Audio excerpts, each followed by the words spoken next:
chocolat, cornichons, fromage, fruits acides. Pendant la grossesse, les envies alimentaires peuvent apparaître soudainement, parfois intensément. Beaucoup de femmes se demandent « Pourquoi j'ai envie de ça ? Est-ce que c'est normal ? Dois-je résister ou écouter mon corps ?» Aujourd'hui, nous allons comprendre ce que signifient vraiment les envies alimentaires pendant la grossesse, sans culpabilité et sans mythe. Oui, les envies alimentaires font partie de l'expérience de nombreuses grossesses. Elles peuvent apparaître tôt ou plus tard dans la grossesse, être passagères ou revenir régulièrement. Elles ne sont ni un caprice, ni un manque de volonté. Elles reflètent souvent des changements profonds dans le corps de la femme enceinte. La grossesse s'accompagne de variations hormonales importantes. Ces hormones influencent l'odorat, le goût, l'appétit, la sensibilité digestive. Certains aliments deviennent plus attirants, d'autres soudainement écœurants.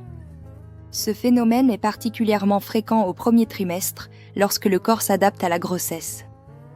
On entend souvent dire que les envies reflètent des carences. En réalité, ce lien n'est pas toujours direct. Une envie de sucré ne signifie pas forcément un manque de sucre. Une envie de salé ne traduit pas systématiquement une carence en sel. Cependant, certaines envies peuvent être influencées par des besoins énergétiques accrus ou par la fatigue. L'important est d'observer la globalité de l'alimentation par un aliment isolé. La réponse est nuancée. Écouter son corps est important, mais cela ne signifie pas manger sans limite. Il est possible de satisfaire une envie tout en restant dans la modération. Par exemple, une envie de sucré peut être comblée par un fruit, un yaourt ou une petite portion d'un aliment plaisir. La frustration excessive est souvent plus néfaste qu'une consommation raisonnée. Dans de rares cas, certaines envies peuvent concerner des substances non alimentaires, terre, craie, glace en grande quantité. On parle alors de pica. Ce comportement nécessite un avis médical car il peut être associé des carences spécifiques, notamment en fer. Heureusement, ces situations restent peu fréquentes.